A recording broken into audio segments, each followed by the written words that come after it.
Hi, and welcome to The Vision Within. We are your hosts. I'm Katrina. I'm Lori. Loretta. And I'm Lisa. And we invite you to join us on our YouTube channel, The Vision Within, or follow us on Facebook at Rising Tides Global. So today, I'm going to look at my notes here real quick because we have a really fun topic planned to discuss, and we'd love it if you guys would be a part of it with us. And so what we're going to be talking about is recognizing repetitive patterns and what they teach us. And sort of corresponding with that is really healthy boundaries versus resistance of learning, how that plays into recognizing repetitive patterns.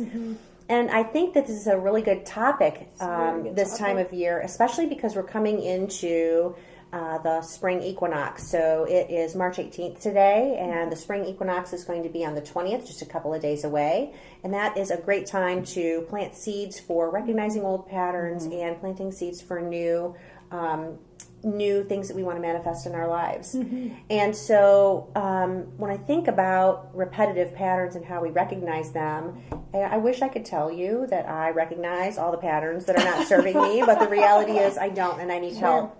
And that's why I have you guys, and I have a coach, and I have some groups that I belong to that help me recognize those things and just sort of invite me to think differently about when I might be stepping into an old pattern that's not going to serve me, knowing where I'm going. Right. So what do you guys think about that? Do you have examples of when you've been able to recognize a past pattern that doesn't serve you, and how do you step into really shifting that for your life experience? Yeah, so it's really interesting that this is our topic because I've actually have things written down, pardon me, over the last couple of days when I've been recognizing this. And I think, first of all, when we talk about repeating or repetitive patterns, there are repetitive patterns that we consciously engage in that's not to our highest good, right? But then there's also repetitive patterns from a life theme perspective where we ultimately need to come out and learn a lesson. And for me, I've been really looking at a repetitive pattern from a life theme perspective, right? So from the time that I was a child all the way up to this present point, different type of patterns or situations involving other people, of course, that were always the same and so similar and consistent. So, for the kind of the last 3 years, I've been, doing a lot of practicing of solitude, a lot of meditation, that type of thing. So I've been able to look back and see, what that life pattern has been, so I can actually consciously make choices and recognize, and actually recognizing what the lesson is that I'm supposed to have learned or be learning. So it's been like, lots of light bulbs going off, lots of moments of clarity and awareness. Okay, so you get those primarily through your meditation and your reflection? Yeah, I'm just going back and looking at every life situation and how it was so similar and what my part was in that and what the lesson was that I had to learn. And ultimately the lesson that I needed to learn is to understand that I am enough, right? And where my love, my inner love stems from, right? Sure. Yeah. Do you think that you are in a place now where you can do that work on your own? Do you think you recognize those patterns on your own? Would you recognize the same patterns 10 years ago? Were you aware but maybe not ready to lean into the learning? Like how do you... No, I think I needed to come to this point in my life. You kind of teeter on a cusp, right?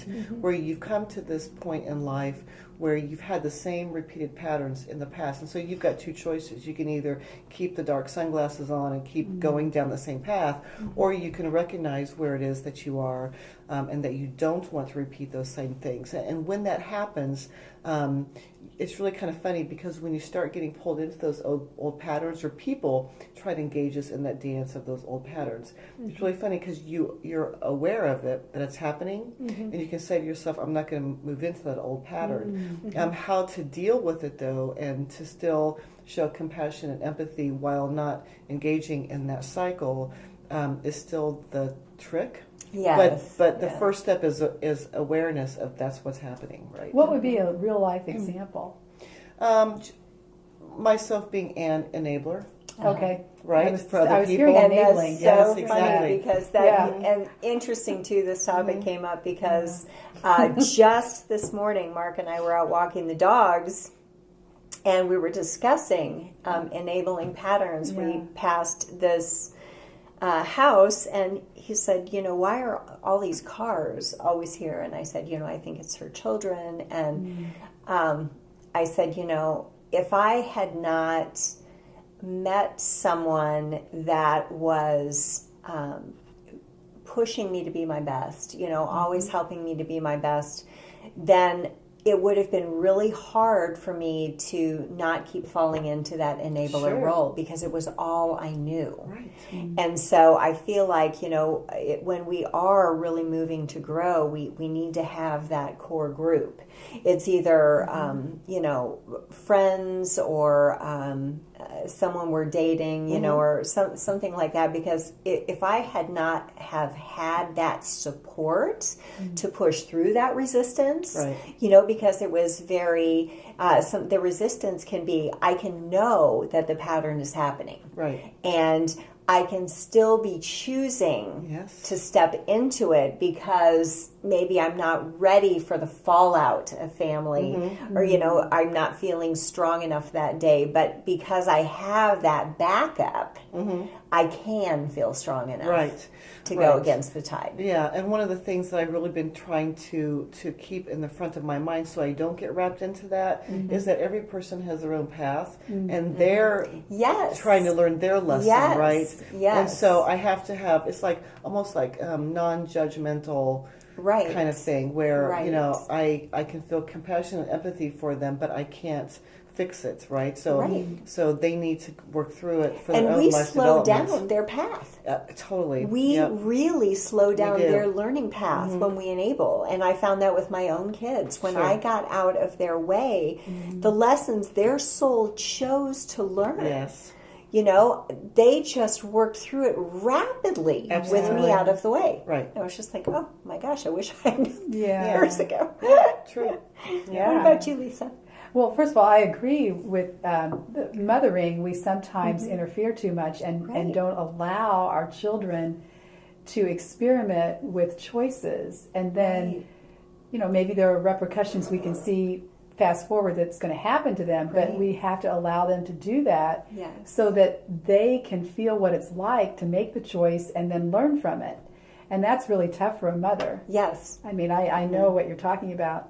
And I was able to stop that pattern real early on and allow my children to make those choices. And if they weren't the best, then they understood the consequences Right. for That's themselves. brilliant. I wish I had picked it up earlier. Yeah, I was able to do that somehow. I think maybe because my parents did that. I mean, we didn't have Yes. curfews because, Yes. I mean, I was the oldest of 5, and they knew I just wasn't a curfew girl, and I was harder on myself. I got home Yes. earlier than I think I would have had there been a curfew. Yes. So we need to experiment as Right. children, teenagers, young adults, and then even now.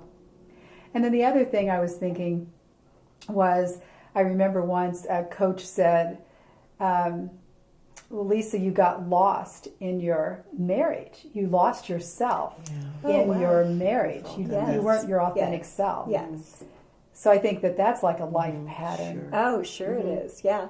I had the cutest little client one time, older gal, and I was so awed by her because I had never Yeah. experienced someone like her, but she had full recollection of coming into embodiment.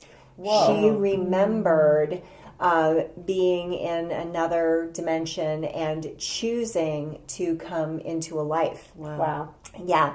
And she had that same thing happen with children. Her son was about 5 and he came in, he was furious. and he said, oh, Johnny's doing this. And she's like, oh, okay, well, what do you want to do? And he says, I just want to punch him. And she was like, oh, okay. Like, what mother does this, right? But he did. And he ran back outside and punched the kid.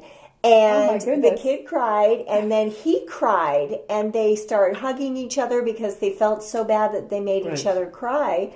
And she said, I probably saved him years of anger management. Wow. And I just was shocked. I was like, that is brilliant. That's Wow. brilliant. I don't know if wish I we would have could know done that, though. I don't know if I No, went I that know, far. but that's just to the extent of really Yeah, but how that's much beautiful. we get in their way. Yeah, we do. Because I would have Because said, of do you norms. really want to do that? I would have made them think about it, Yeah. before they... I wasn't the kid that would come in before curfew. I would have stayed out all night partying and having a good time. I would have been at the bonfire until dawn, and my parents had to help me learn where healthy boundaries were. Yeah. But I remember thinking how aware they were as parents because, and this is about a healthy boundary versus about recurring patterns. But I remember I have a cousin who was having some addiction problems and is still sort of in recovery, struggling with that, dealing with that and the choices about that on an everyday basis. And I remember my mom wanting to sit in judgment a little bit about that, about, well, they being the rest of the family, they, really enabled him and they, did all these things. And I said, wait a minute. Let's back up here. I said, don't you think they did the best they could? And she said, yes, but your father and I let you fall on your face a few times. And he didn't have that opportunity. And I said, wait, huh? And she said, how do you think you learn resilience? Yeah. She said, we were standing right by watching you fall, making you sure you didn't need a little help along the way, but we let you pick yourself up and brush yourself off and keep going forward yourself. And we did that. We encouraged you with words and we encouraged you with hugs and we did some of those things to help keep you propelling yourself forward, but we didn't do it for you. Yeah. Yeah, I was having a conversation kind of similar to that a couple of days ago, and I said to somebody that we never learn from our successes. No. We learn from our failures. Right. And we Right. have to be able to fail, and we have to let others fail. Right. Yeah. Right. I mean, we really do. Well, I think, I just recognized recently that a lot of the lessons I've had, a recurring pattern for me, is that the common theme among a lot of my lessons over this lifetime has been about letting go. It's not been about holding on. I can set and achieve all kinds of goals. I can manifest all kinds of things in my life. But where I get tripped up and where I get blocked is when I hold on to things so tightly and don't let them go. And I recognized this pattern in one of the groups that I interact with. And as I was verbalizing some of this, I had this aha moment on my own. Now, there are other patterns that are, I feel like even when you read a good book, there's a plot and there's a subplot and then there are contributing characters and all of this. And I don't want my life to be that dramatic, but certainly there are things that factor in. And that was one of the things that I saw. And there are other little subplots that come in. And, I'm working on something, I'm working on a recurring pattern I'm aware of that comes in where as soon as I get money, man, I want to spend it, honey. I want to budget. I can budget like there is nobody's business. And I have 3 paychecks down the road. I know exactly where this money's going, how it's helping my business and all that, all of those things. So, I want to be aware of sitting with things for a moment and really thinking, okay, is this where I want to go? Is this really going to bring me joy on my path? And sometimes there are the have to things. Like my car needs brakes, so I can't do the Flintstone thing where I stop the car by going through the floorboard with my own feet. So I have to have brakes. But I just think about and notice those kinds of things and think, okay, how am I going to work through that? And sometimes what we're working through ourselves gets reflected back to us in the experience of our friends or the experience of our loved ones, and a lot of times we're working the same things. Right. So you're recognizing a repetitive pattern of spending the money before you actually have it in your Absolutely. hand. And then we getting just back, talked about that. Oh yeah, it's I think a lot of us do that. Yeah. Working or living from paycheck to paycheck and wanting things. The commercials that keep coming on telling us we want these things. Right. Getting back to something that you said, we learn from our failures. I can see where we might learn too much. Like I've learned maybe too much from my failures, where I think it's a healthy boundary, but maybe it's self-sabotaging me to Okay. to actually experience something that I might be ready for Right. because I'm fearful of failure. I.e. relationships. We've had relationships Right. we've talked about. If I think about, I had a lot of successes in my marriage, but the ultimate, divorce failure, keeps ringing in your ears, and so But you can't look at that as a failure, Right. Because the thing Right. is that you had to learn something specific yes, for that, right, and and once the lesson has been learned, or whatever thing you need to fulfill, whatever agreement you had from a past life Right. perspective, Yeah. then it needs to split off. yeah, I get all that, Yeah. or maybe the idea of not wanting to get lost in the relationship, being Yeah. my authentic self. Yeah. And where's the healthy boundary in terms of, it could be for anything. I'm just using that as an example because it comes to mind. But where's the healthy boundary versus a boundary that might limit us?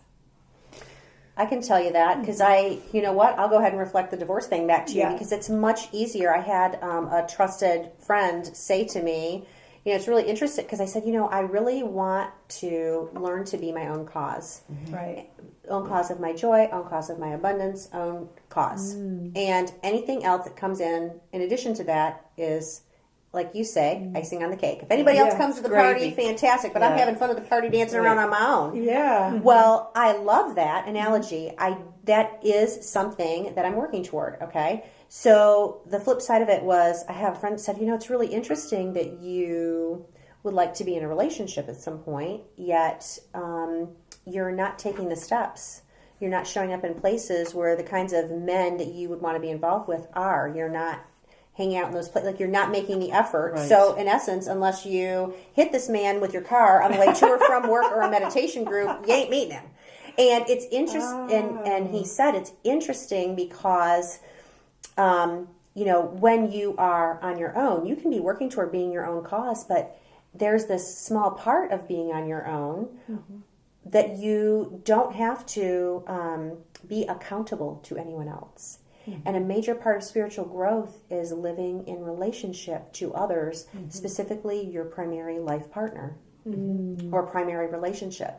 And he said, I just would invite you to consider whether you're setting that up to avoid accountability or growth moving forward in that way, or are you really, are you holding yourself up? Just ask yourself the question, are you putting that at arm's length because it's easier and there's no accountability and you don't have to step into what's uncomfortable and some of those kinds of things and face all that stuff that you might not have dealt with from your divorce yet or the outcomes of that?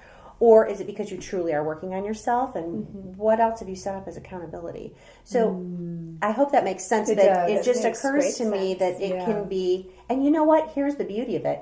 It can be both. For me, I feel like it's both. I feel like I'm working on that accountability through others. I'm completely avoiding it. Completely avoiding it. And for completely different reasons. But yeah, I've set up a healthy boundary that, is also holding me back in some ways. But I don't And know. What do you think, Lori? Yeah. I was just going to say similar because we had the conversation about money, and Mark has had a similar theme where his mom used to get mad at him and say, "Quit giving away your bike."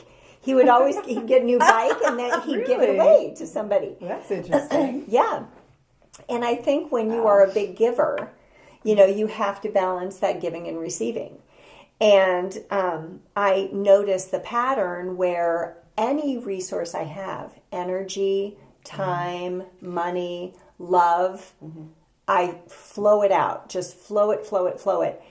But then one of my mentors had shown me, he said, I'm going to keep bringing you back.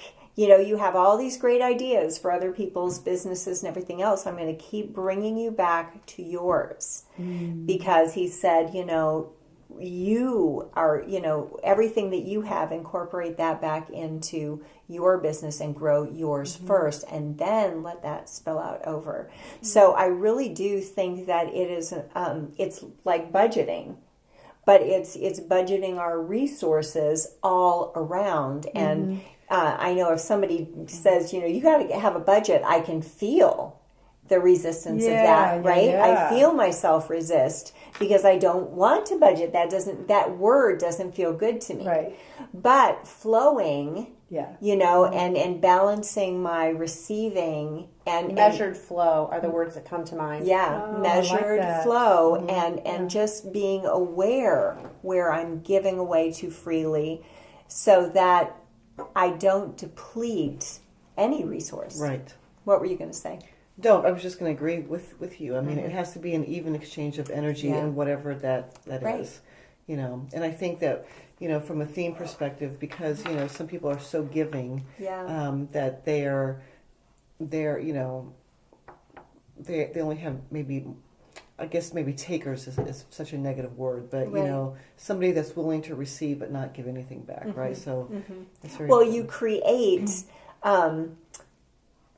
containers Yeah. to put your stuff into. So you're going to keep attracting people that have empty containers Sure. if you want to keep giving to them. Yeah, Whether that's you a call good them point. energy vampires, if it's energy, or, takers, whatever you want to call them. Right. You're going to keep finding receptacles. Yeah. Yeah, and I think that kind of going full circle of what you said earlier about the last 3 years you've been working on yourself. Sure. I think that is so key because a repetitive pattern that I've had, and I know a lot of people have had, is that we seek love outside of us in Yes. a relationship Yes. rather Not than inside. seeking love within us and loving ourselves. So you spent the Right. last 3 years loving yourself. Yes, and you have to be happy being Right. alone. You Yeah. have to be happy You with have to yourself hit because that you point. can't give to anybody else unless you're whole, Cup is intact, full. Yeah. right? Oh, that Unless just you're gives me complete. chills Yeah. because, the repetitive pattern is I've got to find someone to love me because God help me, I can't love myself. Yeah. Really, Yeah. that's Yeah. sort of the Right. program, right? Right. Well, and every image on a billboard, in Yeah. television, even the little things that pop up on the internet Right. tell us as women that we're not enough unless we Right. look a certain way, feel a certain way, use a certain Or product, have a partner. or Yeah. have a partner. Yeah. And it's only acceptable to be on your own if you're over a certain age as a woman. Right. Right. And I think once we get to the level of where we love ourselves enough, then, like, if I get to the point where I've done enough work internally, and I keep thinking I'm there, However, taking that next step to receive someone telling me, reflecting back to me Right. Yeah. how wonderful I am, Yes. Right. that just like, You am I might- ready for that? Can I handle that? Oh, really? Isn't I mean, it interesting? seriously. But do you believe it? That's what it Right. is. Do I know it? Do you believe it? Yeah. It's like somebody, like, I want to be kind to myself and others. Am I ready for that reciprocal Yeah. effort? Yeah. It's really. I think I'm ready for that. I'm just not sure I want them in my space. I have taken a lot of time and effort and energy to create the space and the life that I want. Yes. And so that person, Maybe their space is better. Well, but I doubt it. now you're, if it's on the ocean, I'm going. So you're right. So see, I've put myself in this box where I'm ready to hear whatever comes back, but for me it's another hook, but it's the same sort of thing, and I think you have to be ready for that. But see, this is also a whole feng shui kind of thing, right? Say more about that. Okay, so feng shui. So you're creating the energy within your space to invite somebody into that space, right? And so Nope, I'm not doing that. I know. That's what I'm saying. So you probably have blockers, right? I have to have a car accident. You on the way to probably have meditation. blockers, Yep. right? But even if you do, if you don't prepare some kind of space for somebody in your life, Right. then even if somebody does come in, Right. if there's They not can't space for stay. them, they cannot stay from an energetic perspective, right? So as an example, when I was ready to start meeting somebody, right, I literally, I've got a walk-in closet.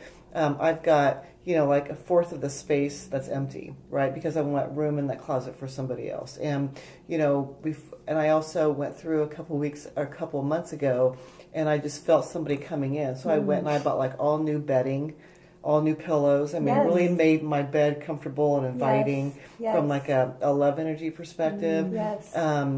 and I, have my space and my home set up. I mean, you've been there. It's very open. It's very, it can be accommodating and so you have to do that to accept somebody else's energy in. Yeah.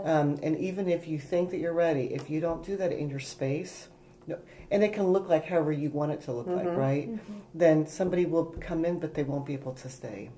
Yeah, I don't feel like I have the space for that. But so how do you know? I know we're getting close on time, but I think it's interesting to think about, how do you know that a boundary or a goal that you've set, how do you know whether it is supporting you or whether it is hindering you? How do you know? How do we know whether it's healthy or not? Yeah, how do we know if it's boundary. healthy for us? Because we think that a goal or an action or a step is going to be in our highest good, or we wouldn't put the energy toward it. So how do you know? When do you become aware? What is... That came up in our growth group. And do you Yeah. remember? Tom said, I guess it's a male-female thing, but he said, I just assume anything I want is going to be in my highest and best good. Because I it shows wanted up, it. it's there. And maybe I not love get that. so specific. Yeah. Like you I didn't mean, get women, specific on they- life. no. Yeah. Nothing. Yeah. Yeah. I mean, I was real happy with myself and my life, and I said, but gosh, it could be really fun. If I had somebody fun and, I just kind of put these lists of, then yay, I'm here. I'm ready. But I loved Tom's approach because it was so Right. male-female. We as women overthink, Right. instead of just being direct. I just assume anything I want is going to be in my highest and best good. Well, that's kind of what I've been banking on. Yeah. And, the years go by and the years go by, and I haven't cleaned out the closet yet. I did get new bedding. But I do understand that. Yeah. It's whatever happens, because my frequency's rising, that's going to be reflected back. But we do have to create space. We do. I mean, I didn't clean out a closet. I was literally living with two big dogs in one room of a house. I was sharing a house with a friend of mine, and she had taken over all of the house, and I had one little room. So there wasn't space per se in my room, but I knew I would make space, but there was space in my heart. Yes, and I think that's key too. Right. Space in your heart. Yeah, Yeah. So it's got to be somewhere. There's got to be space somewhere. that's right. My heart's pretty full. Yeah. Kat, I'm kind of like on the same frequency as you on this one. Well, I thought it was probably about, 8, 9 years ago, I think it was, that I was like, you know what, I'd really like to have more men in my life, or a man, or somebody special, somebody who really thinks the same way that I do. Like I set this intention, and it was sort of like Under the Tuscan Sun, where my coach showed up. Which is our favorite movie. All Yeah, it is, Yeah, and so Love my it. coach showed up, and he is wonderful and fantastic and animated and smart and like-minded and growing leaps and bounds in his spirituality. And we both bring something really interesting into our into each other's lives. But he's been in a committed relationship with another man for 20 years. So I got all of the things I wanted. I just didn't say he needs to be available and attracted to me. So sometimes you have to be specific with the information you want from the universe. Yes. So, but it's still good because it just sort of showed me, kind of like what you talked about, having fun with the universe and what you want to manifest. Right. How that shows up. Well, we have been around the block once again, and I love it because we talked about making room in your life for what you want. We talked about healthy boundaries, repetitive patterns, how we recognize them either ourselves through our own practice, how we leverage other people to gently bring those reminders to us so that we can shift in a way that allows us to manifest the life of our dreams. And so in making those constant choices over and over again, we bring ourselves contentment, we shift and find joy every day. And so this thread has kind of run through all of the last 3 episodes that we've done, and we'll carry forward into our next one as well. So please join us on our YouTube channel, The Vision Within, and also we'd love to hear you respond to us on our Facebook page about, what patterns are you working through, and what's your plan to either sit with that thought and see how it resonates with you, and leverage trusted people in your life to see kind of bump up against and see, is that in your highest good, or is there a way that you could shift? What are you working toward? What are you recognizing, and what are you working toward? So thank you for joining us today, and we are your hosts. I'm Katrina. I'm Lori. Loretta. And I'm Lisa. Thanks. Have a great day. Thanks. Bye-bye. Bye.